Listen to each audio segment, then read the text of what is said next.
کہ حضرت حنا سلام اللہ علیہا اللہ کی جلیل القدر بندی ہیں. یہ سورہ آل عمران ہے. یہ اس عظیم المرتبت خاندان کے نام پر منسوب ہے. حضرت حنا حضرت عمران کی بیوی ہیں اور اس جوڑے کے ہاں اولاد نہیں تھی. صبر شکر کر کے زندگی کاٹ رہے تھے. کوئی بات نہیں، اگر اولاد نہیں ہے تو کوئی بات نہیں، اللہ کی تقسیم پہ ہم راضی ہیں. ایک دن دوپہر کا وقت تھا. صحن میں چارپائی بچھائے آپ جو ہیں وہ لیٹی تھیں کہ کیا دیکھا کہ گھونسلے میں چڑیا نے بچے نکالے ہوئے اور کہیں سے چڑیا اڑ کے جا کے دانا اٹھا کے لاتی ہے. بچہ چونچ کھولتا ہے اور اس کی ماں اس کی چونچ میں دانا ڈالتی ہے. بچے اور ماں کا یہ پیار دیکھا تو حضرت حنا کا دل چوٹ کھا گیا اور عرض کی مالک تو نے جانوروں کو بھی بچے دیے ہیں اور وہ بھی ان سے پیار کرتے ہیں، تو میں اولاد سے محروم ہوں. میرے مالک اگر تو مجھے اولاد دے تو بیت اللہ کے لیے اسے وقف کر دوں گی. اللہ نے ان کی گود ہری کر دی. ہوتا یہ تھا کہ جب اولاد ہوتی تو پہلا بچہ ہوتا اس بیٹے کو بیت المقدس کے لیے وقف کر دیا جاتا. 300 حجرے تھے بیت اللہ کے آس پاس جہاں اس طرح کے بچے رہتے تھے. لیکن جب ولادت کے لمحے آئے تو وہ بیٹا نہیں تھا، وہ بیٹی پیدا ہوئی. حضرت حنا بہت پریشان ہوئی کہ ان کو مردوں کے ہجوم میں کیسے رکھوں گی. تو کہا مالک یہ تو بیٹی پیدا ہوئی ہے. کہا حنا پریشان نہیں ہونا، جس طرح کی ہم نے تمہیں بیٹی دی ایسے بیٹے بھی نہیں ہوتے. اور اس بیٹی کا نام تھا مریم سلام اللہ علیہ، جو حضرت عیسیٰ کی والدہ بنی سلام اللہ علیہ. تو حضرت مریم کی ولادت ہوئی. جب منت پوری کرنے کا وقت آیا، انہوں نے شعور کی زندگی میں قدم رکھا تو اپنی منت یاد آئی تو پھر دوبارہ پریشانی جاگ پڑی کہ اب مردوں کے ہجوم میں اس خاتون کو کیسے رکھا جائے. تو یہ طے پایا کہ کوئی بوڑھا بزرگ آدمی اس کی کفالت اپنے ذمے لے لے اور اس کی ضروریات کا وہاں خیال رکھے. اور جب یہ طے پایا تو بہت سارے لوگ اس عالی مرتبت خاندان کی صاحبزادی کو اپنی کفالت میں لینے کے لیے بے چین ہو گئے. حتیٰ کہ لوگوں کا جب زیادہ تقاضا ہوا تو قرعہ ڈالا گیا، اقلام ڈالی گئی. قرعہ فال نکلا حضرت زکریا علیہ السلام کے نام. یہ قرآن ہمیں ساری کہانی بتاتا ہے. سورہ آل عمران میں حضرت زکریا 120 سال کی عمر میں تھے اور ان کی زوجہ تھی 99 سال کی عمر میں، اور یہ جوڑا بھی اولاد سے محروم تھا. پیغمبر تھے حضرت زکریا علیہ السلام اور سکے خالو لگتے تھے حضرت مریم سلام اللہ علیہ. تو ان کے نام قرعہ نکلا تو حضرت مریم کو انہوں نے بیت المقدس کے آس پاس ایک متعینہ حجرے کے اندر ٹھہرا دیا، مصلی بچھا دیا اور ضرورت کی چیزیں انہیں باہم پہنچانے لگے. حضرت مریم دن کو روزہ رکھتی اور رات کو عبادت میں بسر کر دیتی. حضرت زکریا ان کا خیال رکھتے، ضروریات کو پورا کرتے. جب کہیں جانا ہوتا تو حجرے کا دروازہ باہر سے بند کر دیتے، تالا لگاتے اور چلے جاتے. ایک دفعہ تالا لگا کے کہیں گئے تھے، واپس آتے ہوئے دیر ہو گئی اور افطار کی گھڑیاں آ گئیں. سارا دن روزے سے تھی حضرت مریم، تو حضرت زکریا وقت پہ پہنچ نہ پائے. دل میں بڑی تشویش تھی کہ بیٹی نے روزہ کھولنا ہے اور میں پہنچ نہیں پایا اور افطاری نہیں دے سکا. خیر جلدی جلدی گئے، جا کے دروازہ کھولا، وجد عندها رزقا. دروازہ کھولا تو کیا دیکھا، وہاں بے موسم پھل پڑے ہوئے. تو حضرت زکریا بڑے پریشان ہو گئے کہ اندر سے کوئی باہر نہیں آ سکتا، باہر سے کوئی اندر نہیں جا سکتا، تالا لگا ہے، دروازہ مقفل ہے اور پھر پھل اور وہ بھی بے موسم. قال یا مریم ان لک ھذا، اے مریم یہ پھل کہاں سے آئے، حیرت سے کہا. تو حضرت مریم نے جواب دیا کہ یہ میرے رب نے مجھے عطا کیے اور وہ جس کو چاہتا ہے بغیر حساب کے عطا کرتا. اب حضرت زکریا علیہ السلام کا میں نے بتایا 120 سال عمر تھی اور ان کی زوجہ کی عمر 99 سال تھی اور یہ جوڑا بھی اولاد سے محروم تھا. اب بے موسم پھل جب حجرہ مریم میں اترتے ہوئے دیکھے تو حضرت زکریا کا دل بھی چوٹ کھا گیا. ہنالک دعا زکریا ربہ، حضرت زکریا نے وہیں کھڑے ہو کے دعا مانگنا شروع کر دی. مالک جب تو اپنی بندی کو بے موسم پھل دے سکتا ہے تو مجھے بے موسمی اولاد نہیں دے سکتا. میرے شجر عمر پر بھی اولاد آنے کا موسم بیت گیا ہے، لیکن یہاں بے موسم پھل تو نے دیے ہیں، تو مجھے بھی اولاد کا پھل بے موسم تو عطا کرنے پہ قادر ہے۔ وہیں کھڑے ہو کے حضرت سیدنا زکریا دعا مانگنے لگے۔ پھر کیا ہوا؟ ان کی دعا رد کر دی گئی۔ کس عمر میں دعا مانگ رہے ہو؟ کہاں مانگ رہے ہو؟ بیت اللہ سامنے ہے، صخرہ کے پاس کیوں نہیں جاتے؟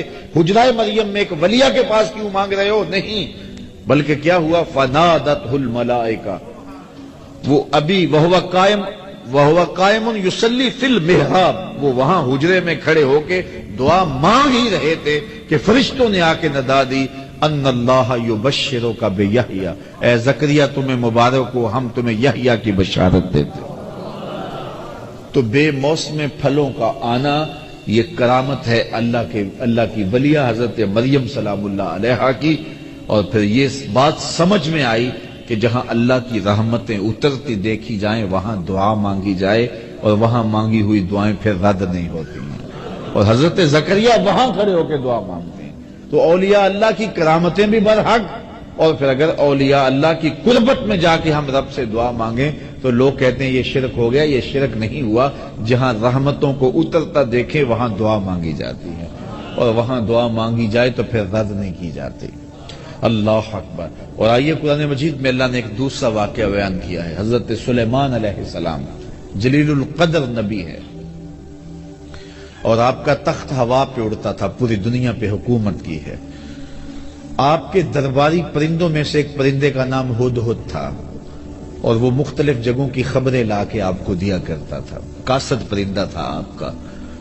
کچھ دن غائب رہا تو فرمایا کہ میں ہدہد کو نہیں دیکھ رہا، اگر اس نے کوئی معقول بہانہ نہ کیا، کوئی بات نہ بتائی تو میں اس کو قتل کر دوں گا، ذبح کر دوں گا، یا شدید اس کو سزا دوں گا۔ خیر وہ آیا، اس نے ساری کہانی سنائی کہ حضرت میں ملک سبا میں نکل گیا تھا، وہاں ایک عورت ہے جو تخت و تاج کی مالکہ ہے، اور اس کا تخت اتنا بڑا ہے کہ 60 ہاتھ چوڑا، 80 ہاتھ لمبا، اور 1 ہاتھ شرم جو ہے وہ کونی تک ہوتا ہے۔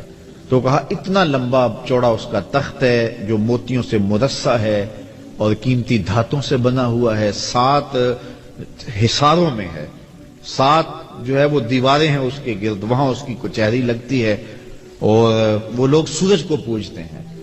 تو وہ خبر دی تو حضرت سلیمان نے ایک خط لکھا، اور خط کے اوپر بسم اللہ الرحمن الرحیم لکھا، اور کہا یہ میرا خط لے جاؤ اور جا کے اس کے تخت پہ پھینکاؤ، پھر دیکھو وہ کیا کہتے ہیں۔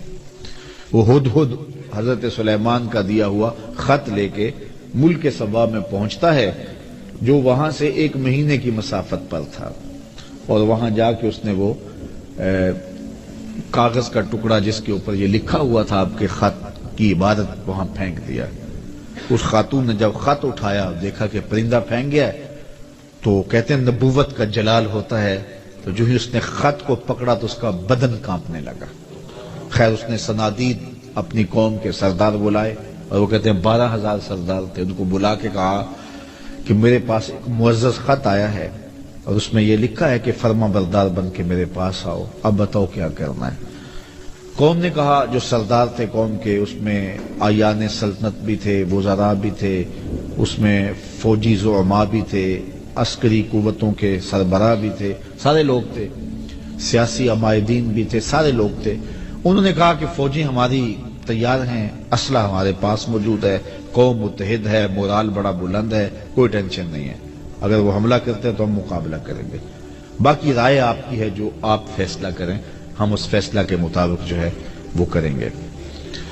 تو اس نے کہا کہ جب بادشاہ کسی ملک پہ حملہ کرتے ہیں تو پھر تاخت و تاراج کر کے رکھ دیتے ہیں، میں نہیں چاہتی کہ لڑائی کی نوبت آئے، میں ہدیہ بھیجتی ہوں، پھر دیکھتی ہوں کہ وہ کیا اس کا جواب دیتے ہیں۔ تو اس نے قاصد کو ہدیہ دیا اور حضرت سلیمان کے دربار میں بھیجا۔ وہ ہدیہ کیا تھا؟ مفسرین نے لکھا ہے کہ وہ ایک سونے کی اینٹ تھی، جس کو قیمتی کپڑے میں لپیٹ کر کے تشتری میں سجا کر کے حضرت سلیمان کی بارگاہ میں پیش کرنے کے لیے قاصد صنعاء سے چلا اور حضرت سلیمان کے دربار تک پہنچا۔ حضرت سلیمان نے نور نبوت سے دیکھ لیا کہ وہ ایک اینٹ لے کر کے سونے کی آ رہا ہے، تو آپ نے اس کے آنے سے قبل اپنے دربار میں حکم نامہ جاری کیا کہ یہ جو دربار کو رستہ آتا ہے اس رستے میں سونے کی اینٹوں کا فرش لگا دو۔ وہ ایک اینٹ لے کے آ رہا تھا، کہا یہاں سونے کی اینٹوں کا فرش لگا دو۔ اللہ اکبر! وہ اس پہ نازاں تھا۔ حضرت عمر فاروق رضی اللہ تعالیٰ عنہ کے زمانے میں جب ایران فتح ہوا تو ایران کی جو عجوبہ روزگار چیزیں تھیں ان میں سے ایک چیز جو تھی جس پہ انہیں ناز تھا، جس پہ انہیں فخر تھا، وہ کیا تھا؟ بہار چین۔ ایک قالین تھا اور وہ اتنا قیمتی تھا اور وہ دربار شاہی میں بچھا ہوا تھا۔ اگر کسی کو اس قالین پہ بیٹھنا مل جاتا تو ساری زندگی ناز کرتا، میں بہار چین پہ بیٹھا ہوں جی۔ اور جب فتح ہوا ایران تو بہار چین بھی جو ہے وہ مال غنیمت میں آیا۔ تو اب مشورہ ہوا کہ اس بہار چین کو کہاں رکھا جائے، تو کسی نے کہا جی مسجد نبوی میں بچھا دیا جائے، ریاض الجنہ میں بچھا دیا جائے، کسی نے کہا کہ نہیں ایسے کیا جائے، کسی نے ایسے کیا جائے۔ حضرت عمر نے کہا میری رائے پوچھتے ہو؟ کہا جی۔ کہا اس کو مسجد کے باہر جہاں جوتیاں اتاری جاتی ہیں وہاں پھیلا دو، جب لوگ آئیں اور یہاں جوتے صاف کریں اور پھر مسجد میں آئیں۔ اور پھر ایسے ہی ہوا۔ وہ بہار چین جس پہ بیٹھنا لوگوں کے لیے باعث فخر تھا، کہا اس کو مسجد سے باہر بچھا دو تاکہ لوگ یہاں جوتے اتاریں تو آگے آئیں۔ اسلام ان چیزوں کو اہمیت نہیں دیتا ہے، تو وہ اینٹ پہ ناز کر رہے تھے، کہا یہاں فرش بچھا دو۔ اللہ اکبر! اور جب وہ وہاں پہنچا تو اس نے دیکھا، اور وہ کیا ہدیہ پیش کرتا؟ خیر حکم شاہی تھا، وہ ہدیہ لے کر آیا۔ تو حضرت سلیمان نے کہا کہ تم اپنے ہدیے پہ خوش ہوتے ہو، میں تمہارا ہدیہ لینے والا نہیں ہوں، اطاعت کر کے آ جاؤ ورنہ جنگ کے لیے تیار ہو جاؤ۔ جا کے اس نے پھر بتایا جا کے کہ حضرت ہم وہاں گئے ہیں ایک اینٹ لے کر، وہاں تو فرش میں بچھی ہوئی اینٹیں نظر آ رہی، ان کو ہمارے ان ہدیوں کی کوئی ضرورت نہیں ہے، وہ تو انہوں نے قدموں میں ڈال کے رکھی ہیں۔ خواجہ نظام الدین اولیاء کے پاس علاؤ الدین خلجی آتا تھا، اس کی آرزو تھی کہ میں ان سے ملاقات کروں، آپ ملاقات نہیں کرتے تھے۔ آپ نے فرمایا کہ فقیر کی خانقاہ کے 2 دروازے ہیں، اگر تو ایک دروازے سے آئے گا دوسرے سے باہر نکل جاؤں گا، اور اگر تم نے زیادہ ضد کی طرح شہر چھوڑ جاؤں گا۔ خیر وہ آ ہی گیا تو خادموں نے آپ سے ملنے نہ دیا، پہرے دار کھڑے ہو گئے، تو اس نے سمجھا کہ یہ فقیر مر جائیں گے لیکن اپنی ڈیوٹی سے نہیں ہٹیں گے، تو اس نے کہا اچھا میں استبل حضرت کا دیکھنا چاہتا ہوں، حضرت کی خان کا دیکھنا چاہتا ہوں۔ تو جب استبل میں پہنچا تو جو گھوڑے تھے ان کی زنجیریں سونے کی تھی اور جو میخیں تھیں قلعے تھے وہ چاندی کے تھے۔ تو بڑا حیرت زدہ ہوا اور اس کو شرارت سوجی، اس نے کاغذ کے ٹکڑے پہ لکھا یہ کیا ہوا، فقیروں کے پاس بھی سونا چاندی اور بادشاہوں کے پاس بھی سونا چاندی، اور یہ کاغذ کا ٹکڑا اندر بھیجا۔ حضرت نظام الدین اولیاء نے دیکھا، اس کی پشت پہ لکھ کے دوبارہ بھیجا۔ فرق یہ ہے کہ بادشاہ خزانوں میں سنبھال کے رکھتے ہیں، فقیر گھوڑوں کے قدموں میں ڈال کے رکھتے ہیں۔ تو وہ لپیٹ کے اندر ایک سونے کی اینٹ کو لا رہے تھے اور یہاں راہوں میں اینٹیں بچھی ہوئی تھیں۔ کہا کہ انہیں ہدیے کی کوئی لوڑ نہیں ہے اور وہ تو راہوں میں اینٹیں بچھائے ہوئے ہیں، تو اطاعت قبول کرنی ہوگی یا جنگ کے لیے تیار ہونا پڑے گا، یہ ان کا پیغام ہے۔ تو پھر بلقیس، ملکہ بلقیس تھی یہ ملک سبا کی بادشاہ، اس نے کہا کہ میں خود جاتی ہوں اور جا کے ان کی اطاعت قبول کرتی ہوں، اور پھر وہ اطاعت قبول کرنے کے لیے حضرت سلیمان کی بارگاہ میں حاضر ہونے کے لیے صنعاء سے چلی اور حضرت سلیمان کے پاس آئی۔ جب حضرت سلیمان کے دربار کے بالکل قریب آ گئی، سادہ لفظوں میں کہہ لو یوں بائی پاس کے قریب آ گئی، تو آپ دربار میں بیٹھے، صبح کا وقت تھا، آپ کے درباری حواری بیٹھے تھے۔ آپ نے فرمایا کہ میرے درباریوں، ملکہ بلقیس آ رہی ہے اور اسے اپنے تخت پہ بڑا ناز ہے، کوئی ہے جو اس کے آنے سے قبل وہ تخت لے آئے؟ جس طرح وہ اینٹیں بچھائی تھی، اینٹیں لے کر آئے تھے، تو جس تخت پہ ناز ہے وہ تخت ہی لا کے اس سے قبل قدموں میں رکھ دیا جائے۔ تو اب تخت 1 مہینے کی مسافت پہ تھا اور کوئی چھوٹا نہیں تھا، کوئی ڈبیا نہیں تھی کہ جیب میں ڈال کے لے آنی ہے، اگر ڈبیا بھی ہو پھر بھی 2 مہینے چاہیے۔ پھر وہ تخت 7 مکفل چہار دیواریوں میں تھا اور پہرے دار کھڑے تھے، تالے لگے تھے، مزاحمت کے بعد اس کو ٹکڑوں میں بانٹ کر بھی لانا ہو تو سال چاہیے، لیکن آپ نے فرمایا وہ باہر آ گئی، یہاں بائی پاس کے قریب آ گئی ہے، تو کوئی ہے جو لے آئے؟ ایک جن اٹھا، قال عفریت من الجن، ایک جن نے کہا حضرت میں لاتا ہوں۔ اچھا کتنی دیر تک لاؤ گے؟ کہا مجلس برخاست ہونے تک لے آؤں گا۔ یہ صبح کا وقت تھا اور مجلس برخاست ہوتی تھی چاشت کے بعد، دوپہر کے وقت۔ اس نے کہا میں دوپہر تک لے آؤں گا، بہت بڑی بات تھی، ایک مہینہ جاتے لگتا تھا، ایک مہینہ آتے لگتا تھا، 60 ہاتھ چوڑا تھا، 80 ہاتھ لمبا تھا، کئی ہاتھ موٹا تھا، قیمتی دھاتوں کا بنا تھا۔ اس نے کہا میں طاقت بھی واز بھی ہوں اور دیانتدار بھی ہوں، اس کا ایک موتی بھی ضائع نہیں ہونے دوں گا، اور دوپہر تک لا کے آپ کے قدموں میں رکھ دوں گا۔ بہت بڑی بات تھی، لیکن حضرت سلیمان نے کہا نہیں، مجھے اس سے بھی پہلے چاہیے، مجھے اس سے بھی پہلے چاہیے۔ قال الذی عندہ علم من الکتاب، پھر وہ اٹھا جس کے سینے میں زبور کا علم تھا۔ آصف بن برخیہ نام لکھا ہے مفسرین نے، اور آپ کا خالوزاد تھا، یہ آپ کا بھانجا تھا اور آپ کا امتی تھا، اسم اعظم جانتا تھا۔ وہ اٹھ کے کھڑا ہوا، حضرت انا آتی کا بے ہی، میں حاضر کر دیتا ہوں۔ کہا یہ تو دوپہر تک کا وقت دے رہا جن، تم کتنی دیر تک لاؤ گے، کتنا وقت لو گے؟ تو آصف بن برخیہ بولے میں اپنی جناب جانب سے نہیں کہہ رہا، قرآن کہہ رہا ہے۔ قال الذی عندہ علم من الکتاب، جس کے سینے میں کتاب اللہ کا علم تھا وہ بولا انا آتی کا بہی، میں حاضر کر دیتا ہوں۔ کتنی دیر لگے گی؟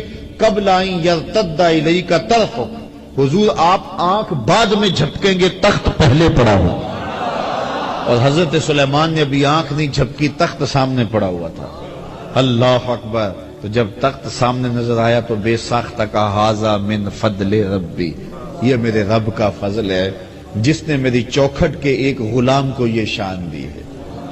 یار جس نبی کے غلام کی یہ شان ہے، جس نبی کے مقتدی کی یہ شان ہے کہ وہ اتنی مسافت سے اتنا بڑا تخت ہے، یہ قرآن ہے، اس کا انکار بھی نہیں کیا جا سکتا، آنے واحد میں لا کے قدموں میں رکھ دیتا ہے۔ ایک بدبخت نے کہا ہے کہ یہ تمثیلی واقعہ ہے، یہ سمجھانے کے لیے بات بیان کی ہے، نفس الامر میں ایسا نہیں ہوا، جبکہ قرآن تمثیلی واقعات نہیں بیان کرتا، یہ حقیقت ہے۔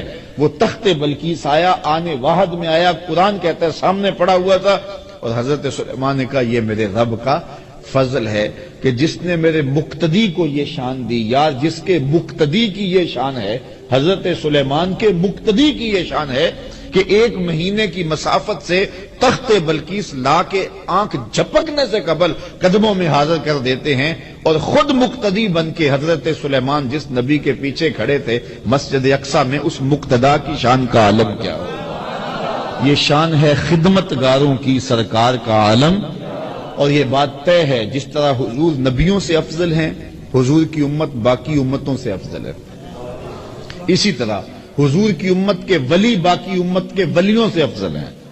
تو اگر تخت بلقیس آنے واحد میں حضرت آصف بن برخیہ حاضر کر دیتے ہیں، تو اگر امت مصطفیہ کے کسی ولی کی کوئی ایسی کرامت بیان ہوتی ہے تو پھر چی بجبی کیوں ہو جایا جاتا ہے؟ کیوں حضور کی عظمت، حضور کے امتیوں کی اور حضور علیہ السلام کی امت کے اولیاء کی عظمت کا کیوں انکار کر دیا جاتا ہے؟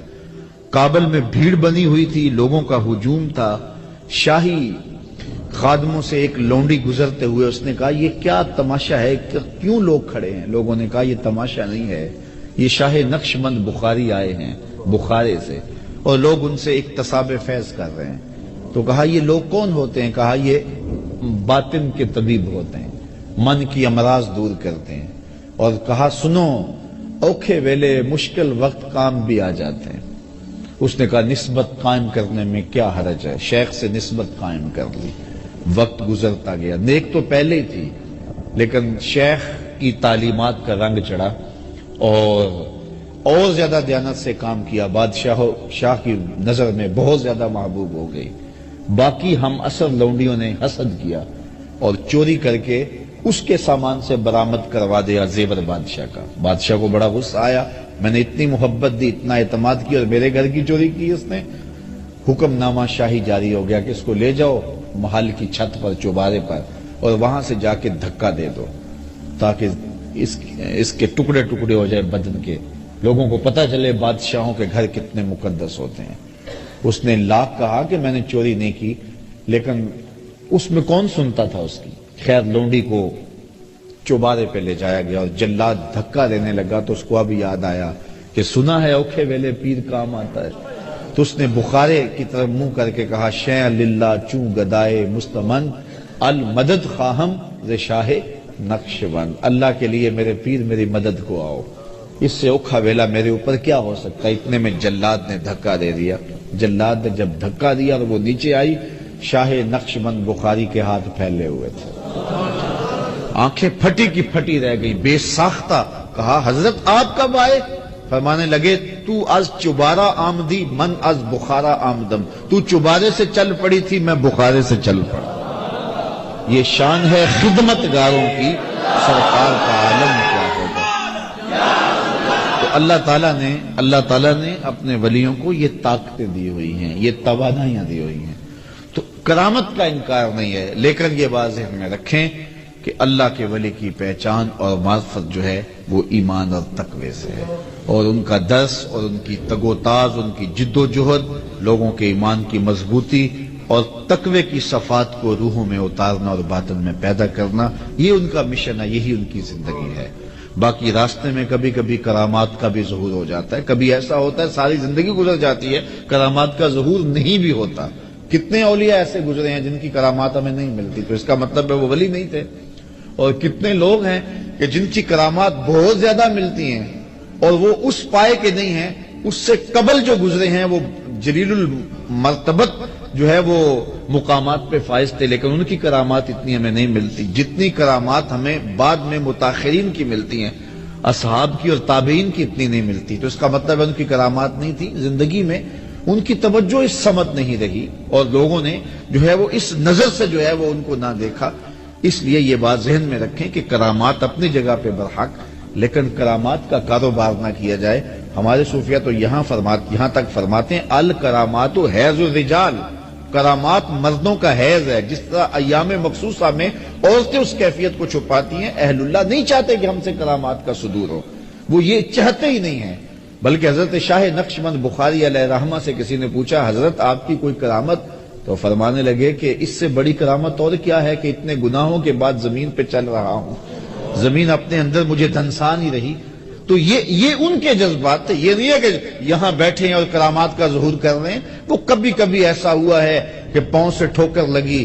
حضرت شاہ نقشبند بخاری کی کبھی کیفیت ایسی بھی ہوئی کہ آپ نہر کے کنارے جا رہے تھے، کسی نے کہا حضرت اب وہ لوگ نہیں رہے کہ جن کی کرامات جو ہے وہ ان کا ظہور ہوتا تھا۔ فرمانے لگے نہیں ہیں جو آج بھی پانی کو کہیں کہ ادھر نہیں ادھر چل، تو ادھر چلنا شروع کر دے تو وہ دریا ادھر چلنا شروع ہو گیا۔ فرمایا او میں نے تو ویسے ہی بات کی تھی تو چلنا شروع ہو گیا۔ تو یہ کبھی کبھی ان کی زبان سے نکلا تیر یوں تیر بہادر ہوتا ہے، اور کبھی ایسا ہوتا ہے کہ وہ کسی بات کو اللہ کی بارگاہ میں منوانے کے لیے کئی سال تک دعائیں کرتے رہتے ہیں، میرے مالک یہ کام کر دے، میرے مالک یہ کام کر دے۔ تو یہ مختلف کیفیات ہوتی ہیں۔ حضرت ابو عمار حنبلی فرماتے ہیں کن طالبا للاستقامہ لا طالبا للکرامہ، نفسک تطلب منک الکرامہ وربک یطلب منک الاستقامہ۔ کہا کرامت کا طالب نہ بننا، استقامت کا طالب بننا۔ تیرا نفس تجھ سے کرامتیں مانگتا ہے، تیرا رب تجھ سے استقامتیں مانگتا ہے۔ تو رب استقامت مانگتا ہے، رب چاہتا ہے میرا بندہ نیک ہو، صالح ہو، مشکلات میں گھبرائے نہ، صبر کے دامن کو چھوڑے نہ، واویلا نہ کرے، تکلیف آ جائے تو اس کو میرے حضور عرض کرے کہ مالک یہ دور ہو جائے، اگر دور نہیں ہوتی میری آزمائش ہے تو اس پہ صبر کرے، اس پہ حوصلہ رکھے، اور غربت میں بھی اس کو آزماؤں گا، غربت کی آزمائش میں پورا نکلے، دولت دے کے بھی آزماؤں گا، دولت کی آزمائش میں پورا نکلے۔ یہ آزمائش ہے اللہ کی، کسی کو دولت نہیں دی گئی تو یہ بھی اس کی آزمائش ہے۔ رب نے پیدا کیا بندے کو، اللہ آزماتا ہے، اس کو کچھ نہیں دیا گیا، یہ واویلا تو نہیں کرتا، اس غربت کو تماشا تو نہیں بناتا، ہاتھ تو نہیں پھیلاتا، یہ سوال کا دروازہ تو نہیں کھولتا، اس کی غربت کی آزمائش ہے۔ پھر دولت دے کے کئیوں کو آزمایا جاتا ہے، اس کو دولت دی گئی ہے، یہ دولت سے فرعون تو نہیں بن جاتا، قارون تو نہیں بن جاتا، حامان تو نہیں بن جاتا، جھوٹی خدائی کا دعوے دار تو نہیں ہو جاتا۔ بلکتے یتیموں، لاچاروں اور مجبوروں کی مدد کے لیے اس کی تجوریاں کھلتی ہیں، یا ان سسکتے لوگوں کو دیکھنے کے باوجود بھی آنکھیں موند کے گزر جاتا ہے، اس کے دل میں احساس اور نرمی اور رقت پیدا ہوتی ہے، یہ نہیں ہوتی۔ اللہ تعالیٰ دولت دے کے بھی آزماتا ہے، غربت دے کے بھی آزماتا ہے۔ اصل امتحان گاہ ہے دنیا، اور یہ دنیا جو ہے اس امتحان سے ہم سرخرو کیسے ہوں گے؟ پرچے مختلف نوعیتوں کے ہیں، کبھی پرچہ غربت کا ڈالا جاتا ہے، کبھی امارت کا ڈالا جاتا ہے، کبھی آزمائشیں، تکلیفیں، اذیتیں اور تکلیفیں دی جاتی ہیں۔ حضرت ایوب اللہ کے نبی ہیں، بیماری نے ایک عضو پہ حملہ کیا، اللہ اکبر، اور پھر جب زبان کی طرف بیماریوں کا رخ بڑھا تو کہا مالک اس بیماری، زبان پر بیماری جاری نہ کرنا، یہ تیری تسبیح بولتی رہے۔ اللہ شکایت نہیں کی ہے، ایک ایک عضو جو ہے بیماری کا شکار ہوتا ہے، لیکن شکایت نہیں کی۔ حضرت یوسف علیہ السلام کی آزمائشیں دیکھو، کبھی کنان کے اندھے کنویں میں ڈالا جاتا ہے، اور پھر مالک ابن زغر کی قید میں آتے ہیں، اور پھر مصر کے شہنشاہ کے گھر میں جاتے ہیں تو کتنی ریشمی آزمائش بچتی ہے، یہ فریفتہ ہو جاتی ہے عزیز مصر کی بیوی، اور حضرت یوسف علیہ السلام کے لیے ایک مصیبت بن جاتی ہے کہ جس نے مجھے مالک ابن زغر سے خریدا، جس نے میرے لیے آسودہ ماحول پیدا کیا، اور آج میں کیا اس کے گھر میں خیانت کروں، اور وہ ہے کہ وہ ڈورے ڈال رہی ہے۔ پھر وہ وقت بھی آیا، کتنی آزمائش کڑی تھی، کیسی آزمائشوں سے گزرنا کوئی آسان نہیں ہوتا کہ دروازے مکفل کر کے بت کے پردہ ڈال کے زلیخا بولتی ہے تعالیٰ یوسف اب تو آ جاؤ، اب کوئی نہیں دیکھ رہا، لیکن کتنا اللہ کا نبی کتنا عظیم المرتبت تھا کہ ان حالات کے اندر بھی آزمائش کی بھٹی میں گزر کر بھی قال معاذ اللہ، کہا میں اللہ کی پناہ میں آتا ہوں۔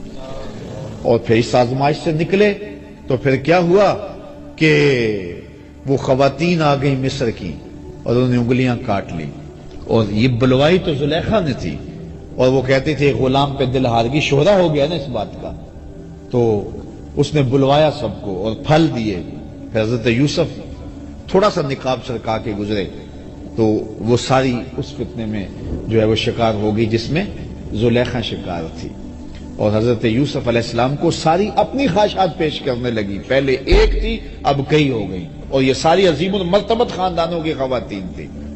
حضرت یوسف علیہ السلام پریشان ہو کے اس آزمائش سے نکلنے کے اللہ کی بارگاہ میں کیا عرض کرتے ہیں، مالک اس آزمائش سے بہتر ہے میں قید میں چلا جاؤں، اور پھر 7 سال تک حضرت یوسف علیہ السلام قید میں رہے، اپنی عصمت بچانے کے لیے، آبرو بچانے کے لیے۔ زندگی آزمائشوں کا نام ہے، مشکلات کا نام ہے۔ کیا میں نے اس خاکداں سے کنارہ جہاں رزق کا نام ہے آب و دانا، پلٹنا جھپٹنا جھپٹ کر پلٹنا، لہو گرم رکھنے کا ہے ایک بہانہ، پرندوں کی دنیا کا درویش ہوں میں کہ شاہی بناتا نہیں آشیانہ۔ نبیوں کی آزمائشیں ہوئی ہیں، امام رازی نے لکھا ہے مکے سے لے کر طائف تک 70 ایسے نبیوں کی قبریں ہیں جن کی وفات صرف بھوک کی وجہ سے ہوئی ہے، صرف بھوک کی وجہ سے ہوئی ہے۔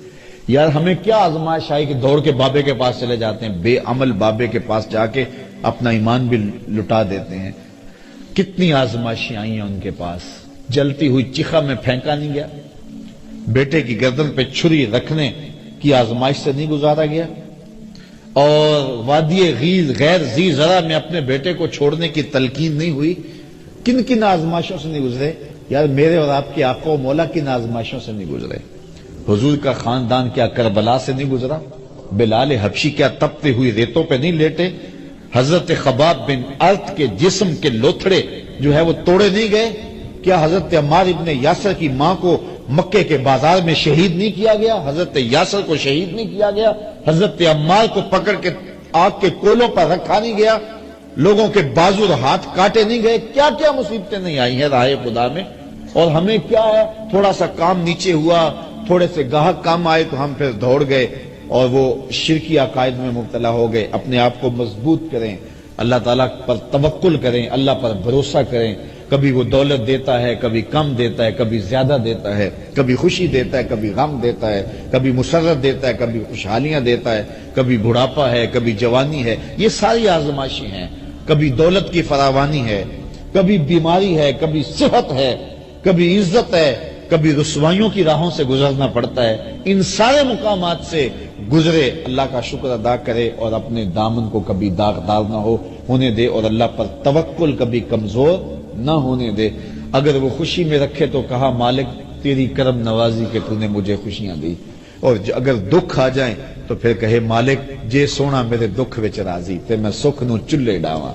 مسرتیں ہوں، مسرتیں کوئی ہجوم کے اندر بھی اس کا شکر ادا کرے، اور دکھ اور غم آ جائیں تو پھر بھی تکلیف محسوس نہ کرے، کوئی بات نہیں ہے۔ دکھ ہمیشہ تے سکھ کدائیں، دکھاں تو سکھ وارے، دکھ قبول محمد بخشا راضی رہن پیارے۔ میں تمہیں صرف ایک حدیث سناتا ہوں، تمہیں ٹھنڈ پڑ جائے گی، مولا کائنات سید ناجی المرتضیٰ سے مروی ہے۔